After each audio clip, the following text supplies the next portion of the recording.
If anyone asked me where it all started, I wouldn't say it was the moment some frantic building manager called me for an emergency pipe repair in the most expensive tower at Caldwell Summit, Boston.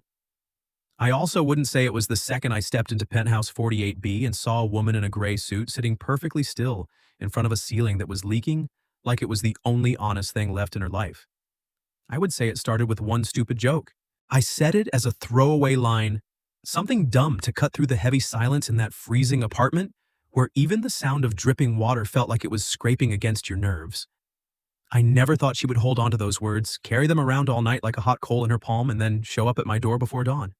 My name is Tyler Reed, 27 years old, white. I live in Brookmere, a tired corner of South Boston where brick houses sit shoulder to shoulder, auto shops bump up against Greek diners that stay open until 3 in the morning, and the elevated train rattles past so hard it makes the water in your window glass dance. I do every kind of odd job under the name Tyler Repairs. Call it handyman if you want to sound fancy. Call it straight what it is. If it's broken, I fix it. If it leaks, I patch it. If it wobbles, I brace it. If it rots, I replace it. I grew up smelling hot metal and motor oil. My dad had a small shop in Worcester, the kind where winter wind sliced through the tin walls like knives. He taught me how to weld, how to frame wood, how to swap out a water valve long before he taught me how to drive. I made it through 1 year of community college tech classes before dropping out when Dad got sick. After he passed, I didn't have the money or the heart to go back. I moved up to Boston, lived off small repair gigs, and slowly built a list of regulars who passed my number along. I'm not rich, I'm not impressive, but I pay my own rent, keep an old pickup truck running, and at the end of the day I know I earned every dollar with my own 2 hands instead of pretty words. I live in a small 3-bedroom house my aunt left me. The walls get damp in spring, the furnace clanks like it's coughing in winter, and the back porch roof is always begging for attention. I live alone. No pets, no steady girlfriend, no glamorous life to brag about. Some nights I come home from a job, take a hot shower, crack open a beer, sit on the back step staring at the harbor lights across the river, and wonder if I'm actually living or just stringing one day to the next out of habit. This city has a million kinds of people. I always figured I was the type nobody remembers for long. Then I met Vivian Hale. It was a rainy October evening around 7:30. I was about to swing by Mrs. Miriam Doss's place to swap out her furnace filter when my phone rang. Unknown number. The woman's voice on the other end was short, urgent, no extra words. Is this Tyler Reed? Yeah. Building management at Caldwell Summit. Penthouse 48B has a burst hot water line. Water's leaking down to the floor below. Can you get here right away? I almost turned it down. Caldwell Summit wasn't exactly my crowd, but there was something in the woman's voice in the background. Quiet, exhausted, not panicked or yelling or ordering me around. Just bone-tired. So I changed direction and drove through the rain toward the harbor. The 48th floor opened up like another world. The hallway carpet was so thick my work boots sank into it like walking on clouds. Recessed lights glowed soft and expensive. The penthouse door was cracked open. I knocked once out of politeness and stepped inside. The place was huge. Floor-to-ceiling glass looked out over the city, blurred by rain. White stone counters, metal dining table, cream sofa. Everything was so clean it looked more like a magazine spread than somewhere real people lived. But right above the kitchen island, the ceiling was bulging with water, dripping steadily into a stainless steel pot someone had set underneath. And right beside the island was her, Vivian Hale. Dark brown hair pulled back low at the nape of her neck. Gray suit still on from the office. Laptop open in front of her, but she wasn't looking at it. She just sat perfectly straight, hands folded, eyes fixed on the dripping water like she was too drained to react to one more disaster. You're the repair guy? She asked without lifting her head. Yes, ma'am. I'll shut off the water first. I found the utility closet, killed the main valve, cut out the cracked copper section, replaced it with new pipe, and patched the ceiling damage enough to hold until the pros could come in the morning. The whole time she barely moved. She didn't ask many questions. She didn't complain about my dirty boots on her expensive floors. She only answered in short, tired words when I needed to know where the shutoff valves were, where the electrical panel was, or where the floor plans for the plumbing were kept. When I finished, the clock was pushing 9:30. It's stable for now, I said. No more leaks tonight. You should call the ceiling and paint crew first thing tomorrow. Thank you. She opened her wallet and paid me by transfer right there. No haggling, no small talk. I should have left. But something about that apartment made me hesitate. Not because it was fancy, because it was empty. That ridiculous penthouse had no signs of life, no family photos, no book left open. No dishes in the sink. No jacket tossed over a chair. Just the steady hum of the air conditioner and the last few drops hitting the bottom of the pot. Vivian looked at me. Really looked, maybe for the first time. "Have I not paid you enough?" she asked. "No, that's not it." I scratched the back of my neck, suddenly feeling clumsy. "It's just, this place is really quiet." The corner of her mouth twitched. Not quite a smile, just exhaustion. It always is. "Yeah," I lifted my toolbox. "If you ever get tired of this kind of quiet?" I shrugged, trying to keep it light. "You could always move in with me. My place is small, the furnace rattles all night, one cabinet door sticks, but at least it doesn't feel like it's trying to swallow you whole." I laughed so she'd know I was kidding, but Vivian didn't laugh. She just looked at me for a long time. Long enough that I started regretting opening my big mouth. Then she spoke, so softly it was almost no sound at all. Was that a real invitation? Or just politeness? I didn't have an answer ready. The question had gone way past two strangers standing in a kitchen. I settled for the safest thing I could think of. "Don't overthink it. I just didn't want you to feel so trapped." I left right after that. I drove home through the rain that was finally easing off, still turning her question over in my head. Was that a real invitation? Normal people didn't ask things like that. Only someone who hadn't been invited anywhere real in a long time would ask it that way. I figured I'd forget about it after a night's sleep. But at 5:43 the next morning, a sharp knock rattled my front door in the gray drizzle. I opened it, and there she was, Vivian Hale, standing on my porch with a black leather suitcase, hair not even dry, face pale like she hadn't slept at all. She looked straight at me and asked, "Last night? Was that offer real?" I stood there frozen. "What?" "I don't want to spend one more night in that apartment." She gripped the handle of the suitcase tighter. "If you weren't just being polite, I need to know if I can stay here for a while." And that question hit me in the dumbest, reddest-faced way possible. Because for the first time I realized my stupid joke had touched the exact soft spot she never let anyone see. No normal person opens their door before 6 in the morning to find a wealthy female CEO standing on the porch with a suitcase and says, "Yeah, come on in," like it's the most ordinary thing in the world. Yet that's exactly what I did. It wasn't because I was some noble guy. It wasn't because I was dumb enough to miss how insane the whole situation was. It was because I looked at Vivian right then and knew this wasn't some impulsive whim from a bored rich woman looking for adventure. This was the moment a person standing at the edge of a mental cliff finally admitted she didn't want to go back to the place that had swallowed her whole. "Come in," I said. She stood there another half second like she needed to be sure I wouldn't take the words back. Then she lifted the suitcase and stepped across the threshold. My house was still dim with early morning gray. The smell of yesterday's coffee lingered in the kitchen. My jacket was still slung over the back of the chair by the counter. The doormat in the entry was worn thin in one corner. Everything felt painfully real next to the world she came from. I almost wanted to apologize for the low ceilings and the cabinet door that stuck exactly like I joked about. "It's nothing fancy," I said. Vivian looked around slowly. "That's good. You don't have to be polite." "I'm not being polite." She set the suitcase beside the couch. I can breathe here." That shut me up fast. I made coffee. She sat at the kitchen table, both hands wrapped around the chipped ceramic mug I'd been using since I moved in. The light was weak, so I could see how pale her face really was. The dark circles under her eyes, the tight line at the corner of her mouth when she didn't have to play CEO anymore. "You should probably explain a little," I said. "I know." She took a breath. "Because if I told this story to anyone else, they'd call the psych ward before they laughed." Vivian almost smiled. Almost. "My name is Vivian Hale. I'm CEO of Westbrook Civic Development." I figured. I just stepped away from the company temporarily. Temporarily? It's the nicer word for telling the board that if they saw me in the building this morning, someone might actually need to call a doctor. I sat down across from her. She spoke slowly, choosing every word like she'd stayed up all night picking them. "I've lived in that penthouse for 3 years. Every square foot is what other people call success. But in 3 years, I've never sat at that kitchen island and eaten one real dinner. Never heard anyone laugh in there. Never slept a full night without pills. Everyone who walks through my door wants something, a signature, an investment, a decision, a favor." She looked up at me. "Last night you were the first person who walked in and didn't want anything from me." I almost said I needed the repair money, but the look on her face stopped the joke dead.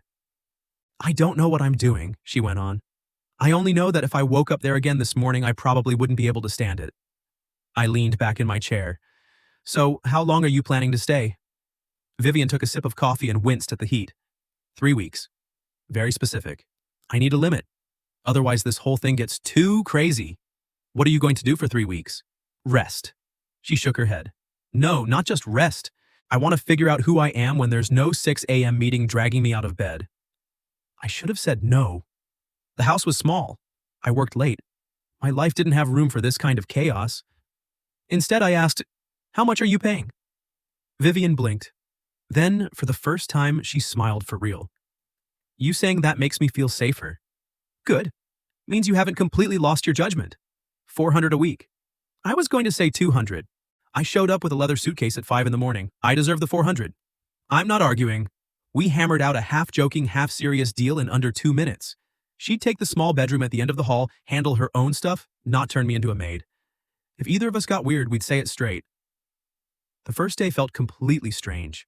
I slept an extra hour, then went out and changed light bulbs for Mrs. Ruth Fenley, fixed a doorknob at the dry cleaner on the corner, and worked my evening shift at the bar like always. But all day my head kept drifting back to the fact that a woman in a gray suit was somewhere in my tiny house right now, trying to figure out what to do with a morning that had no secretary, no schedule, and no one knocking to demand a decision. When I got home a little after 1 in the morning, the kitchen light was still on. Vivian was sitting there, hair down, suit swapped for a plain black sweater and soft pants, a notebook open in front of her that was almost completely blank. I thought you'd be asleep, I said. I forgot how to sleep without being exhausted. That's rough. You're home late. I work the bar. Right. She closed the notebook. I was going to leave after lunch. Oh? Then the pipe under the kitchen sink started leaking. I called a plumber out of habit. Then I remembered there was already one living here. The corner of her mouth lifted. I tried fixing it myself. It went so badly I had to look it up online just to shut the valve. I laughed. So what did you actually do all day? I asked. Besides failing at plumbing? She thought for a second. I drank 3 cups of coffee, walked to the corner store. Nobody recognized me. That felt both nice and weird. Welcome to regular life. She looked at me and said something that made me go quiet. Does every day of yours feel this real? I didn't fully understand what she meant right then, but I remember answering, yeah, tired, but real. Vivian nodded, like that one sentence alone was worth staying another day. Over the next few days, the house started changing in ways so small that if you didn't live there, you'd never notice. The dish towel was always folded neatly on the counter. The mint plant on the windowsill came back to life because someone remembered to water it. My pile of random mail got stacked instead of scattered across the counter. The fridge had actual vegetables instead of just beer and hot sauce. One evening I came home and found her sitting on the floor tightening the screws on that sticking cabinet door, forehead creased like she was closing a $1 million deal. What are you doing? You said it was stuck? So? I hate things that won't stay where they belong.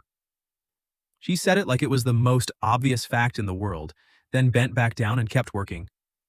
I stood in the kitchen doorway watching her. For the first time I realized the most dangerous thing about Vivian Hale wasn't the money, the power, or the fact she was more than a decade older than me. It was the way she could make a place feel like home without making any noise at all.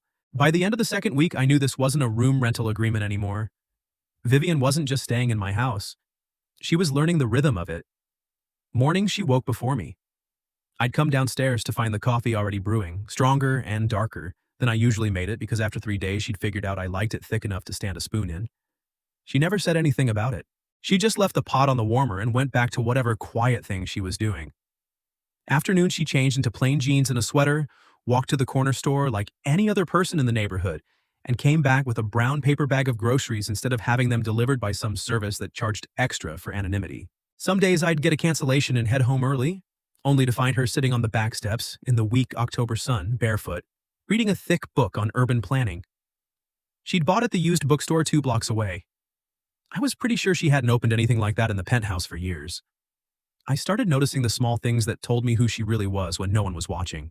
She hated silence that felt too heavy, so she kept the little kitchen radio on low just to hear other voices talking about traffic or weather. She ate apples with a knife, slicing them into thin pieces like she'd never been allowed to just bite into one in her life. She couldn't fold a t-shirt neatly to save her soul, but she could organize a stack of papers into perfect order in under a minute. There was a thin scar on the inside of her left wrist. She touched it without thinking whenever she got tense. And she never slept a full night unless she was bone-tired from spending the whole day with me. That was the strangest part. She started coming with me on jobs. At first it was just because she was bored sitting alone. "I can sit in the truck and read," she said.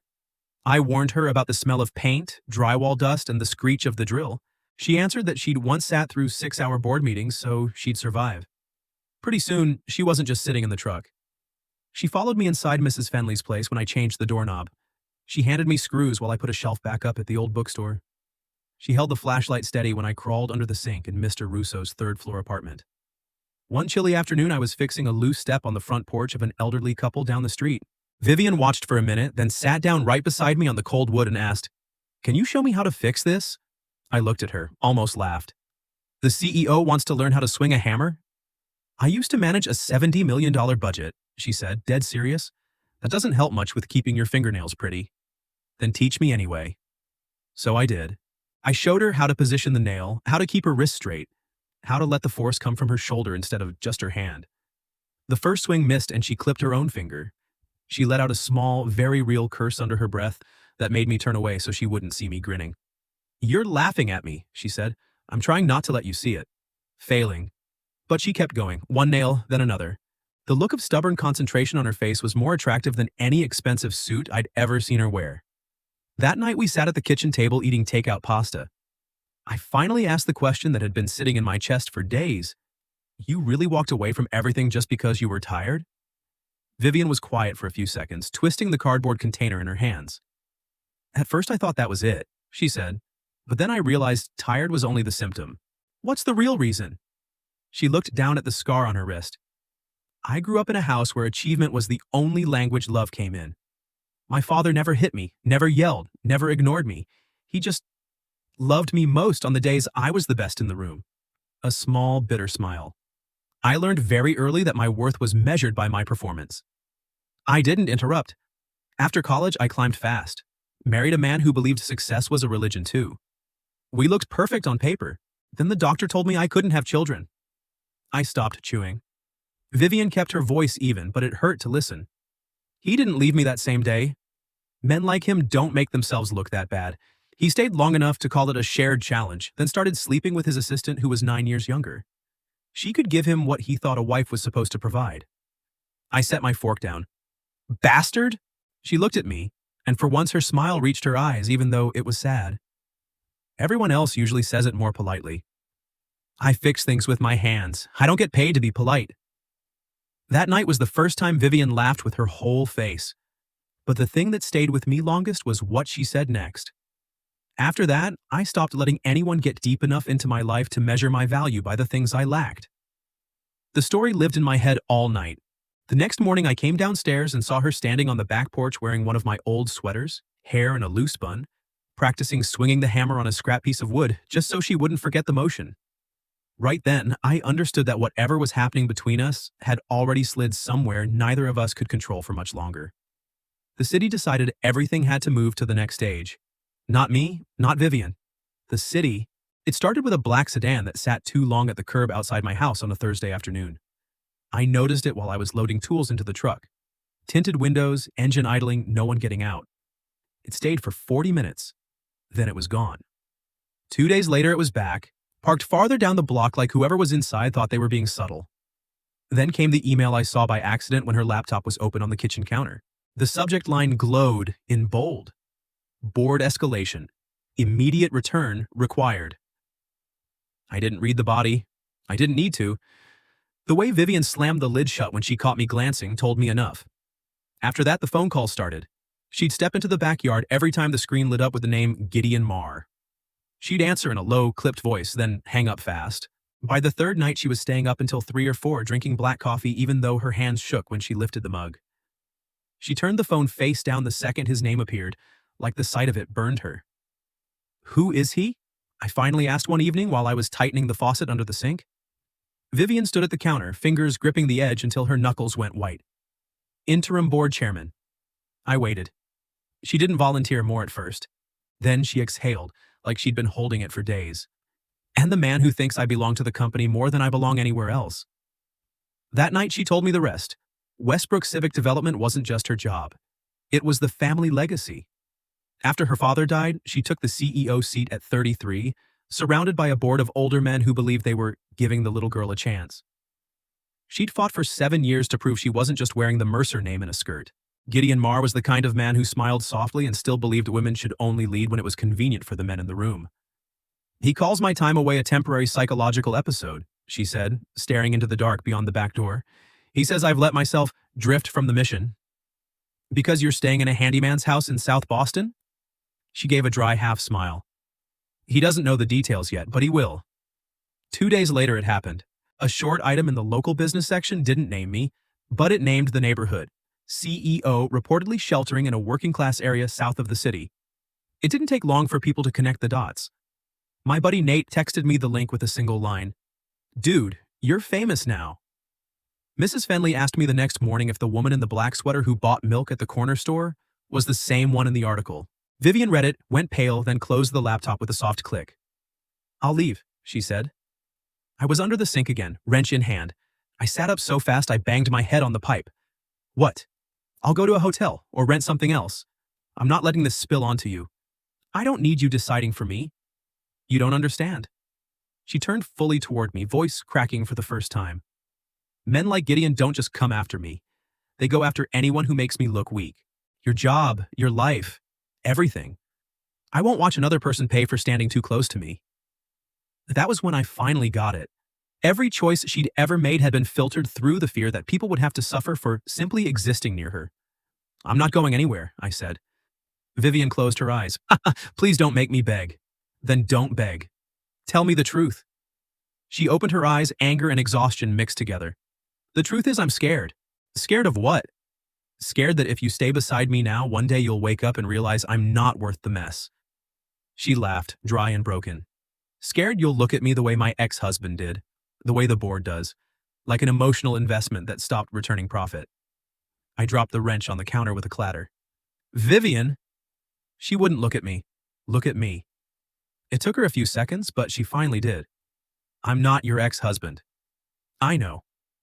"No, you say you know, but inside your head, you're still calculating like, I'll bolt the second the cost gets too high." Her eyes started to shine. "I don't know any other way." "Then learn. Start by stopping deciding for me what I can handle." The silence after that was thick enough to taste. Then she asked, very quietly, the question that really mattered. "If tomorrow I lost everything, the name, the company, the money, the penthouse, every single thing that makes people look up when they hear my name, would you still look at me the way you do right now?" That was her real question. Not the press, not Gideon, not the board. It was the deepest one. If you stripped away every layer, am I still worth choosing? I answered without thinking, straight from the gut. "I saw you clearest the morning you showed up with that suitcase on my porch, when you had nothing left but tired eyes and a shaky question." I stepped closer. "And if you still don't get it, I'll say it plainer. I never needed the rest." Vivian cried, not loud. Just 2 tears at first, then a few more, sliding down her cheeks and landing on the front of my sweater she was wearing. I pulled her in. She grabbed the back of my shirt like if she let go, the old world would drag her back. That night, instead of packing, we sat at the kitchen table and opened every file, every email, every legal letter and board schedule she had. For the first time, she let me see the whole mess instead of the polished version. I didn't understand all the investment terms, but I understood the pattern. I understood who was trying to corner her. I understood who wanted to use what's best for the company to force her back into the shape they liked. And I understood one more thing. I wasn't here out of kindness anymore. I was here because I was in love with her. 3 days later, Vivian went back to the Westbrook Civic Development headquarters one last time. Not to crawl back into the old role, to end it. She wore a dark teal suit that fit her like it had been waiting for this exact morning. Hair pulled low and neat, face calm in a way I hadn't seen since the night she showed up on my porch. I drove her there in the truck, windows down, radio low. I didn't go inside with her. I parked across the street at a little coffee shop, ordered an espresso that tasted like battery acid, and sat at the window for 3 straight hours watching the revolving glass doors like my life depended on it. A little before noon, my phone buzzed. "Come down to the lobby." I was out the door before the text finished loading. Vivian stood in the marble entrance hall, jacket off now, a thin folder in one hand. 2 lawyers hovered a respectful distance behind her. Farther back, Gideon Marr stood with his arms crossed, face blank, but eyes tight with the kind of anger that comes when someone finally stops playing by your rules. It's done, she said when I reached her. Done how? I resigned as CEO. She lifted the folder like it was nothing and everything at once. I restructured the controlling shares, locked the board out of any future power grab, and kept the community fund plus the affordable housing projects I started 3 years ago. The only parts of the company that actually had a soul. I stared at her the way you stare at someone who just walked through fire and came out lighter. You okay? Not completely. She gave me a small, honest smile. But I'm free. We didn't hug in the lobby, too many eyes. But the second the truck doors closed, she turned to me and asked the question I'd been carrying since the first night. You still keeping that invitation open? I blinked. Which one? The one you made as a joke while water was dripping on my kitchen island. Her eyes didn't leave mine. You asked if I wanted to move in with you. I'm asking for real this time. I laughed, heart hammering like a teenager. You're serious? Very. The suitcase at 5 in the morning wasn't enough? No. She shook her head. That was running. This is choosing. So that afternoon we drove home. My small house. The same place she had once stepped into as a temporary hiding spot.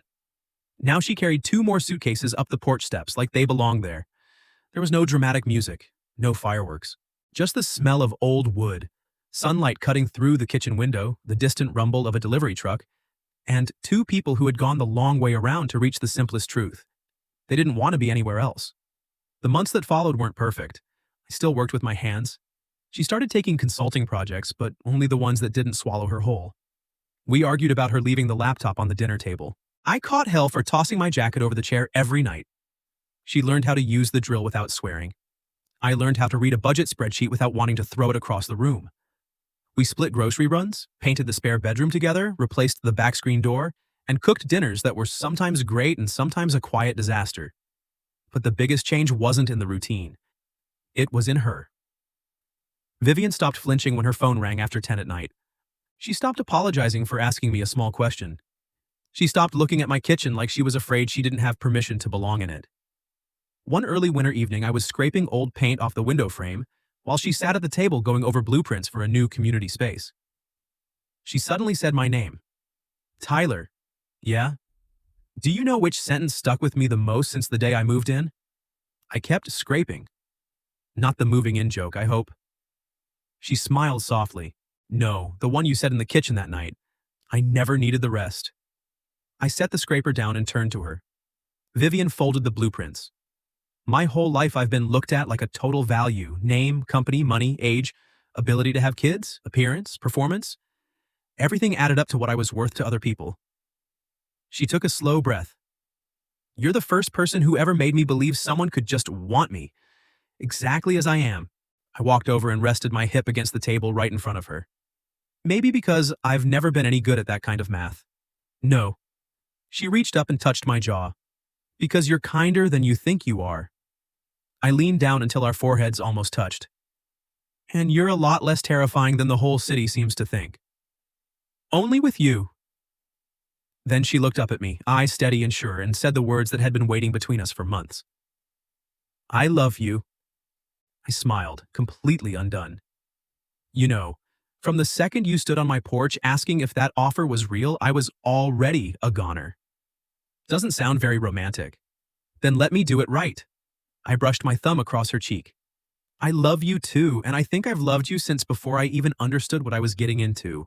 She pulled me down and kissed me, slow and deep, right there in the narrow kitchen with the smell of fresh paint still in the air and the late afternoon light catching on the scarred wooden table. No need for anything more to make it perfect. If anyone ever asks me what really broke down the wall between us, I won't say it was that first kiss. I won't say it was the day she resigned. I won't even say it was the morning she showed up with the suitcase. I'll say it was that gray October dawn when a woman who had spent years living in rooms that were too big and too quiet stood on my rickety porch and asked in a voice that barely dared to hope, "Last night, was that offer real?" Because what she was really asking was this: is there any place in this world that wants me to stay just because it's me? And the best thing I ever did for her and for myself was open the door and never close it again. From then on, neither of us had to live in rooms that were too quiet anymore.